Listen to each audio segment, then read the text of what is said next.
మన స్టార్స్ అందరికీ pan India image కావాలి. కానీ ఆ క్రేజ్ మాత్రం ప్రభాస్ బన్నీకి మాత్రమే వచ్చింది. రామ్ చరణ్, ఎన్టీఆర్ బాలీవుడ్ వసూళ్లపై కన్నేసినా సక్సెస్ దక్కలేదు. సరైన ప్రమోషన్ కూడా చేయలేదు. రాజమౌళిలా నార్త్ బెల్ట్ అంతా ఎందుకు తిరగలేకపోతున్నారు? Watch the story. పెద్ద రిలీజ్ కి 20 రోజులు మాత్రమే టైం ఉంది. షూటింగ్ తో పాటు డబ్బింగ్ కూడా పూర్తయింది. రెహమాన్ ఏమో రీ రికార్డింగ్ ఇచ్చే పనిలో బిజీగా ఉన్నాడు. మరోవైపు ప్రమోషన్స్ కు ట్రైలర్ రిలీజ్ తో తెరలేపుతున్నారు. 18న ట్రైలర్ ను భోపాల్లో రిలీజ్ చేస్తారు అనుకుంటే అన్ని పాన్ ఇండియా మూవీస్ లా ముంబైలోనే విడుదల చేస్తున్నారు. త్రిబుల్ ఆర్ రిలీజ్ కు 2 నెలల ముందు నుంచే నార్త్ లో ముంబై, లక్నో, అమృత్సర్, నాగ్పూర్ ను చుట్టేశాడు రాజమౌళి. ఆ తర్వాత మన వాళ్ళందరూ పాన్ ఇండియా మూవీస్ చేసిన హిందీలో 1-2 ప్రెస్ మీట్స్ కే పరిమితమయ్యారు. అవుట్ అండ్ అవుట్ యాక్షన్ మూవీగా రూపొందిన పెద్దితో పాన్ ఇండియా ఇమేజ్ సంపాదించుకోవాలనుకున్నాడు రామ్ చరణ్. రిలీజ్ లోపే 3-4 చోట్ల ప్రెస్ మీట్స్, ఈవెంట్స్ పెట్టాలి అనుకుంటే కుదరడం లేదని తెలిసింది. ట్రైలర్ రిలీజ్ తర్వాత హిందీ వర్షన్ కు మంచి రెస్పాన్స్ వస్తే బాలీవుడ్ ప్రమోషన్స్ కు ఎక్కువ రోజులే ఇవ్వాల్సి ఉంటుంది. తెలుగులో ఓపెనింగ్స్ ఎలాగూ బాగానే ఉంటాయి. హిందీలో ఓ 500 కోట్లు కలెక్ట్ చేస్తే 1000 కోట్ల మార్క్ ఈజీ అవుతుంది. సినిమా జూన్ 4న థియేటర్స్ లోకి వస్తుంది. పెద్దికి తమిళనాడు, హిందీ, కన్నడలో కావలసినన్ని థియేటర్స్ దొరుకుతున్నాయి. మరి తెలుగులో పెద్ది పరిస్థితి కన్ఫ్యూజన్ లో ఉందా? నిర్మాతలు 2 గ్రూపులుగా విడిపోవడంతో సింగిల్ స్క్రీన్స్ లో రిలీజ్ కు థియేటర్స్ దొరుకుతాయా? పర్సంటేజ్ విధానంలో థియేటర్స్ ఇస్తామని ఒకరు, రెంటల్ ఇస్తామని మరొకరు. మరి ఈ సంక్షోభం మధ్య వస్తున్న పెద్ది ఏం చేయనున్నాడు? Watch the story. పాన్ ఇండియాగా రిలీజ్ అవుతున్న పెద్దికి తెలుగులో తప్ప అన్ని చోట్ల కావలసినన్ని థియేటర్స్ దొరుకుతున్నాయి. మరో మూవీ పోటీ లేకపోయినా థియేటర్స్ అన్ని ఖాళీగా ఉన్నా పర్సంటేజ్ ఇస్తేనే థియేటర్స్ ఇస్తామని తెలంగాణ ఎగ్జిబిటర్స్ అసోసియేషన్ నిర్ణయించింది. తెలుగు సినిమా ఇండస్ట్రీలో నెలకొన్న సంక్షోభంలో పెద్ది తెలంగాణలోని సింగిల్ స్క్రీన్స్ లోకి వస్తుందా రాదా అన్న అనుమానాలకు త్వరలో ఓ పరిష్కారం వస్తుందని మెగా ఫ్యాన్స్ వెయిట్ చేస్తున్నారు. పెద్దికి కన్నడ, తమిళం, హిందీలో కావలసినన్ని థియేటర్స్ దొరకనున్నాయి. హిందీలో ఎలాగో జియో రిలీజ్ చేయడంతో వెనక్కి తిరిగి చూసుకోవాల్సిన పరిస్థితి లేదు. ఇక తమిళ రైట్స్ ను 7 స్క్రీన్స్ స్టూడియోస్ కు ఇచ్చారు. నిర్మాత లలిత్ కుమార్, విజయ్ కు మంచి క్లోజ్ కావడంతో పెద్దికి తమిళ రిలీజ్ కు తిరుగుండదు. ఇక కన్నడ డబ్బింగ్ రైట్స్ ను క్రేజీ బ్యానర్ హోంబలే తీసుకుంది. ఇలా థియేటర్స్ దొరుకుతాయా దొరకవా అన్న డౌట్ లేకుండా అన్ని ఏరియాలను బాగానే కవర్ చేసేశాడు పెద్ది. ఎన్టీఆర్, ప్రశాంత్ నీల్ మూవీ మొదలుపెట్టి 2 ఏళ్లు అవుతున్నా ఇంతవరకు ఫస్ట్ లుక్ కూడా రిలీజ్ చేయలేదు. తారక్ బర్త్డే సందర్భంగా ఈ నెల 20న అర్ధరాత్రి గ్లిమ్స్ రిలీజ్ చేస్తున్నారు. బ్రహ్మ ముహూర్తంలో రిలీజ్ చేసినా దానికో అర్థం ఉంటుంది. ఇలా మిడ్ నైట్ లో రిలీజ్ వెనకాల ఉన్న రీజన్ ఏంటి? Watch the story. 20th అర్ధరాత్రి 12:06 ఎన్టీఆర్, ప్రశాంత్ నీల్ మూవీ గ్లిమ్స్ ను రిలీజ్ చేస్తున్నారు. ఈ లెక్కన ఫ్యాన్స్ పడుకోకుండా వెయిట్ చేస్తారు. ఎప్పుడో అర్ధరాత్రి రిలీజ్ చేస్తే వ్యూస్ కూడా ఎక్కువగా రావు. గంటలో ఎక్కువ వ్యూస్ వచ్చిన రికార్డులకు దూరం కావాల్సిందే. ఎవరూ చూడని టైంలో ఎందుకు ముహూర్తం పెట్టారన్న డౌట్ చాలా మందిలో నడుస్తోంది. ఎన్టీఆర్ పుట్టినరోజు 2 పెద్ద అప్డేట్స్ ఇస్తున్నారు. ప్రశాంత్ నీల్ గ్లిమ్స్ తో పాటు త్రివిక్రమ్ డైరెక్షన్ లో గాడ్ ఆఫ్ వార్ ను కూడా అనౌన్స్ చేస్తున్నారు. 2 అప్డేట్స్ ఒకేసారి క్లాష్ కాకుండా ఎన్టీఆర్ పుట్టినరోజులోకి ఎంట్రీ ఇచ్చిన వెంటనే అర్ధరాత్రి 12:06 Prashanth Neel movie glimpse release చేసి మధ్యాహ్నం గాడ్ ఆఫ్ వార్ గురించి అప్డేట్ ఇస్తున్నారు. ఇలా రెండింటి మధ్య గ్యాప్ మెయింటైన్ చేస్తూ అర్ధరాత్రి ప్రశాంత్ నీల్ మూవీ గ్లిమ్స్ తో ఫ్యాన్స్ కు ఫస్ట్ ట్రీట్ ఇస్తున్నారు నిర్మాతలు. ఆలవైకుంఠపురంలో వంటి బ్లాక్ బస్టర్ తర్వాత త్రివిక్రమ్, ఎన్టీఆర్ తో మూవీ ప్లాన్ చేస్తే వర్కౌట్ కాలేదు.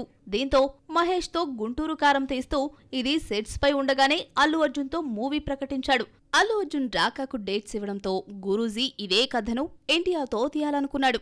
అయితే తారక్ నటిస్తున్న డ్రాగన్ ఇప్పట్లో పూర్తయ్యేటట్లు లేకపోవడంతో వెంకటేష్ తో ఆదర్శ కుటుంబం తీస్తున్నారు.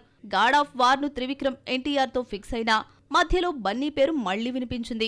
అయితే రాకా తర్వాత అల్లు అర్జున్, లోకేష్ కనకరాజ్ కు గ్రీన్ సిగ్నల్ ఇవ్వడంతో గురూజీకి ఎన్టీఆర్ తప్ప మరో ఆప్షన్ లేకుండా పోయింది. ఎన్టీఆర్ బర్త్డే సందర్భంగా మే 20న ఎన్టీఆర్ త్రివిక్రమ్ మూవీని అఫీషియల్ గా ప్రకటించనున్నారు.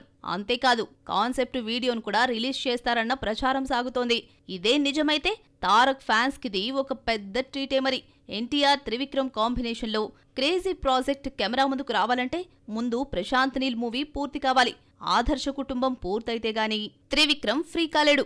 తారక్ ఫ్యాన్స్ కు గిఫ్ట్ గా గాడ్ ఆఫ్ వార్ ను పుట్టినరోజు ప్రకటించినా ఇప్పట్లో సెట్స్ పైకొచ్చే ఛాన్స్ లేదు. తెలుగులో నటిస్తే చాలు, సినిమా రిజల్ట్ తో సంబంధం లేకుండా ముద్దుగుమ్మలకు 4-5 ఆఫర్స్ వస్తాయి. టైం బాగుంటే పాన్ ఇండియా ఇమేజ్ కూడా వస్తుంది.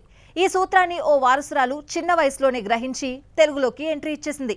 చిన్న సినిమా, యంగ్ హీరో అని చూసుకోకుండా తెలుగులో నటిస్తే చాలనుకున్న ఆ హీరోయిన్ ఎవరో ఇప్పుడు చూద్దాం. రవీనా టండన్ అనిల్ తడాని కూతురు రషా తడాని శ్రీనివాస్ మంగాపురం మూవీతో తెలుగులోకి ఎంట్రీ ఇచ్చింది. రషా ఆజాద్ అనే సినిమాతో వెండితెరకు పరిచయమైంది. సినిమా ఫ్లాప్ అయినా ఇందులోని స్పెషల్ సాంగ్ లో రషా డాన్స్ కి ఎక్స్ప్రెషన్స్ కి యూత్ ఫిదా అయింది. సినిమా హిట్ కాకపోయినా రషా మాత్రం తక్కువ టైంలో ఇండియన్ వైడ్ పాపులర్ అయింది. రషా తడాని నటిస్తున్న తెలుగు డబ్యూ మూవీ శ్రీనివాస మంగాపురంలో ఘట్టమనేని రమేష్ బాబు కొడుకు జయకృష్ణ హీరోగా పరిచయం అవుతున్నాడు. RX100 మంగళవారం తీసిన అజయ్ భూపతి డైరెక్టర్. సినిమా నుంచి ఇప్పటి వరకు 2 పాటలు రిలీజ్ చేయగా రషా ఎనర్జెటిక్ గా కనిపిస్తూ ఆకట్టుకుంది.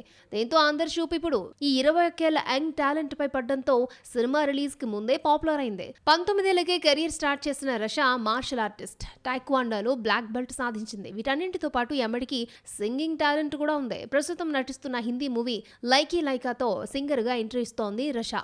ఈ అమ్మడి టాలెంట్ చూస్తుంటే శ్రీనివాస మంగాపురం తర్వాత యంగ్ హీరోలకు మెయిన్ ఆప్షన్ గా మారే ఛాన్స్ ఉంది. టాప్ మ్యూజిక్ డైరెక్టర్స్ అందరూ ఫ్లాప్ లో ఉన్నారు. ఎన్నో మ్యూజికల్ హిట్స్ ఇచ్చి టాప్ రెమ్యూనరేషన్ తీసుకుంటున్న వాళ్ళందరి కెరియర్ డల్ అయిపోయింది. ఈ క్రేజీ టెక్నీషియన్స్ క్యాచీ ట్యూన్స్ ఎందుకు ఇవ్వలేకపోతున్నారు? సక్సెస్ కు ఎందుకు దూరం అయ్యారు? ఓజీ రిలీజ్ కి ముందు తర్వాత కూడా పవన్ కళ్యాణ్ తమన్ కు ఓ రేంజ్ లో హైప్ ఇచ్చాడు. సినిమాకు దర్శకుడు సుజీత్ తమన్ ను హీరోలుగా అభివర్ణించాడు. సక్సెస్ మీట్ లో తమన్ పై ఓ రేంజ్ లో ప్రశంసలు కురిపించాడు. ఇదంతా జరిగి 5 నెలలు కాకుండానే తీవ్ర విమర్శలు ఫేస్ చేస్తున్నాడు తమన్. ఓజీని మ్యూజిక్ తో హిట్ చేసిన తమన్ మళ్లీ మొదటికొచ్చాడు. అఖండ 2 ఫస్ట్ సాంగ్ తాండవం ఓకే అనిపించుకున్నా సెకండ్ సాంగ్ జాజికాయ ఫ్యాన్స్ కు కూడా నచ్చలేదు. రొటీన్ బీట్ తో బోర్ కొట్టించాడు అంటూ తమన్ పై మండిపడ్డారు. బాలయ్య సినిమా ఏదైనా తమన్ ఇచ్చిన RR+ అయింది. అయితే అఖండ 2 విషయంలో బ్యాక్గ్రౌండ్ కూడా వర్కౌట్ కాలేదు. తమన్ మ్యూజికల్ హిట్ ఇచ్చి చాలా కాలమైంది. తెలుసు కదా అఖండ 2, రాజాసాబ్ వంటి ఫ్లాపులతో తమన్ పనైపోయిందన్న కామెంట్స్ కూడా వినిపించాయి. చేతిలో 4-5 సినిమాలు, ఆదర్శ కుటుంబం, బాలకృష్ణ, గోపీచంద్ మలినేని సినిమా, కొరియన్ కనకరాజు ఉన్నాయి. మరి మ్యూజికల్ హిట్ ఇచ్చే మూవీ ఏదో చూడాలి. దేవిశ్రీ మ్యూజికల్ హిట్స్ ఇస్తే కంటిన్యూస్ గా ఇస్తాడు, లేదంటే ఒక్కటి కనిపించదు. పుష్ప 2, తండేల్ తర్వాత ఈ టాలెంటెడ్ టెక్నీషియన్ నుంచి సరైన మ్యూజికల్ హిట్ పడలేదు. తండేల్ తర్వాత దేవిశ్రీ మ్యూజిక్ ఇచ్చిన సినిమా ఒక్కటి హిట్ కాలేదు. కుబేరా తెలుగులో ఓకే అనిపించుకున్నా తమిళంలో డిజాస్టర్ అయింది. కన్నడ మూవీ జూనియర్ ఎన్నో ఆశలు పెట్టుకున్న ఉస్తాద్ భగత్ సింగ్ పాటలు నిరాశనే మిగిల్చాయి. క్యాచీ ట్యూన్స్ కి పెట్టింది పేరైన దేవిశ్రీ ఈ మధ్యకాలంలో ఒక్క క్యాచీ సాంగ్ ఇవ్వలేకపోయాడు. గబ్బర్ సింగ్ ఆడియోతో పోల్చుకుంటే ఉస్తాద్ డిసప్పాయింట్ చేసింది. విక్రమ్, జైలర్, లియో వంటి హిట్స్ తో అనిరుద్ రెమ్యూనరేషన్ కూడా పెరిగిపోయింది. టాప్ ప్లేస్ లో ఉన్న రెహమాన్ ను కూడా దాటేశాడు. పారితోషికం పెంచిన తర్వాత ఈ యంగ్ టెక్నీషియన్ నుంచి మ్యూజికల్ హిట్ పడలేదు. విక్రమ్, జైలర్, లియో వంటి హిట్స్ తో ఈ కుర్ర టెక్నీషియన్ రెమ్యూనరేషన్ కూడా పెరిగిపోయింది. అయితే తెలుగు మూవీ దేవర తర్వాత అనిరుద్ సక్సెస్ చూడలేదు. రజనీకాంత్ తో వర్క్ చేసిన 2 సినిమాలు కూలీ, వెట్టయాన్ ఫ్లాప్ అయ్యాయి. కూలీ ఐటమ్ సాంగ్ ట్యూన్ ఆకట్టుకున్న సినిమాకు ఉపయోగపడలేదు. మద్రాసి లవ్ ఇన్సూరెన్స్ కంపెనీకి పేలవమైన ట్యూన్స్ ఇచ్చాడు అనిరుద్. ఎన్ని ఫ్లాప్ సాంగ్స్ ఇచ్చినా క్రేజీ ప్రాజెక్ట్స్ అన్ని అనిరుద్ సొంతమే. నాని ది ప్యారడైజ్, జైలర్ 2తో పాటు కమల్ హాసన్, రజనీకాంత్ సినిమాకు, షారుఖ్ కింగ్ తో పాటు బన్నీ, లోకేష్ కనకరాజ్ మూవీకి కూడా అనిరుద్దే music director. Keeravani hit movie ఏది అంటే రాజమౌళి సినిమా మాత్రమే కనిపించేది. అయితే ఆ మధ్య బింబిసారా, నాసామిరంగాతో ఆకట్టుకున్నాడు. ఆ తరువాత మ్యూజిక్ ఇచ్చిన లవ్ మీ, హరిహర వీరమల్లు ఫ్లాప్ అయ్యాయి. వీరమల్లు RR బాగున్నా ట్యూన్స్ ఏమాత్రం ఇంప్రెస్ చేయలేదు. రాజమౌళి వారణాసికి కీరవాణి మ్యూజిక్ ఇస్తున్నా ఈ సినిమా రావడానికి ఏడాది పడుతుంది. ఈలోగా చిరంజీవి విశ్వంభర రిలీజ్ కానుంది. తనదైన మార్క్ మ్యూజిక్ తో కీరవాణి ఫామ్ లోకొస్తాడేమో చూడాలి. ఇలా తెలుగులో స్టార్ మ్యూజిక్ డైరెక్టర్స్ అందరూ ఫ్లాపుల్లో ఉన్నారు. సో చూసారు కదా, ఇది వాటి బాక్స్ ఆఫీస్. మరిన్ని ఫిల్మీ అప్డేట్స్ తో రేపటి బాక్స్ ఆఫీస్ లో మళ్ళీ కలుసుకుందాం. Until then keep watching NTV.